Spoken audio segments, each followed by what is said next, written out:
Assalamualaikum warahmatullahi wabarakatuh. Kami dari kelompok 2 PKWU kelas 11 MIPA 4 akan mempresentasikan materi mengenai BIP atau titik impas. Kelompok kami terdiri dari 6 orang, yaitu Ahmad Haikal, Kanaulia Indina, Michael Davis, Muhammad Hanif, Muhammad Iqbal Fadilah, dan Muhammad Raffi Nugraha. Pertama-tama akan dibahas mengenai pengertian BIP oleh Hanif. Titik impas atau break-even point adalah suatu keadaan di mana usaha tidak memperoleh laba dan tidak menderita kerugian atau titik impas. Analisis BEP merupakan alat analisis untuk mengetahui batas nilai produksi atau volume produksi suatu usaha untuk mencapai nilai impas. Artinya, usaha tersebut tidak mengalami keuntungan ataupun kerugian. Suatu usaha dikatakan layak jika menghitung titik impas, usaha pemilihan ikan konsumsi produksi lebih besar dari jumlah unit yang sedang diproduksi, dan BEP harga harus lebih rendah daripada harga yang berlaku saat ini. Oke, saya akan menjelaskan tentang break-even point dalam menghitung usaha usaha pembenihan ikan konsumsi. Oke, yang pertama kita itu menyediakan alat perencanaan untuk menghasilkan laba. Ya, contohnya kayak bibit lele, kayak entahlah apa, ya kan. Habis itu kita memberikan informasi mengenai berbagai tingkat volume penjualan serta hubungannya dengan kemungkinan memperoleh laba menurut tingkat penjualan yang bersangkutan atau yang sesuai. Jadi kayak kira-kira profitnya berapa dengan volume segini. Nah, habis itu mengukur dan menjaga agar penjualan dan tingkat produksi tidak lebih kecil dari BEP. Ya, yang kayak tadi BEP itu break even point. Nah, terus yang keempat,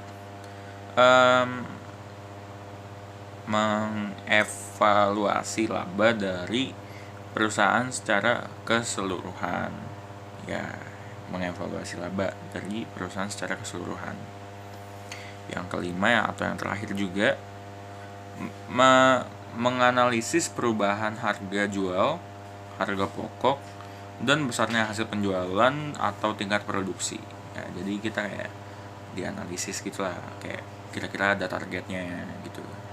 Oke, sekian dan terima kasih. Manfaat BEP. BEP digunakan untuk mengetahui jangka waktu dalam balik modal atau investasi usaha dan mengetahui produksi minimal yang menghasilkan atau menjual produknya agar tidak menderita kerugian. Karena hal inilah, analisis BEP sangat diperlukan bagi yang merintis usaha. Biaya tetap atau fixed cost. Fixed cost atau biaya tetap artinya biaya tetap atau tidak berubah meskipun volume produksi berubah. Biaya ini terjadi terlepas dari adanya unit yang diproduksi atau tidak. Biaya ini merubah harga satuan setiap unit. Jika unit yang diproduksi meningkat, biaya tetap per unit menurun. Begitupun sebaliknya. Sehingga biaya tetap per unit berbanding terbalik dengan jumlah output yang dihasilkan. Contoh, penyusutan, sewa, gaji, asuransi, pajak, dan lain-lain. Biaya tidak tetap atau variable cost. Biaya variabel atau biaya tidak tetap adalah biaya yang berubah dengan perubahan kuantitas output yang dihasilkan, dikenal sebagai biaya variabel. Biaya ini secara langsung dipengaruhi oleh fluktuasi tingkat aktivitas perusahaan.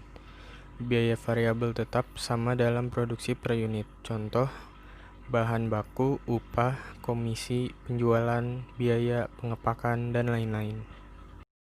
Dari materi yang sudah kita presentasikan, dapat disimpulkan bahwa BIP adalah titik impas atau titik di mana tidak mengalami kerugian ataupun tidak mendapatkan laba. Analisis BIP ini dapat digunakan oleh pengusaha untuk mengetahui jangka waktu balik modal. Analisis BIP ini juga digunakan untuk mengetahui berapa banyak barang yang harus diproduksi agar mendapatkan keuntungan dan menghindari kerugian. Sekian materi dari kami, kurang lebihnya sangat mohon maaf. Wassalamualaikum warahmatullahi wabarakatuh.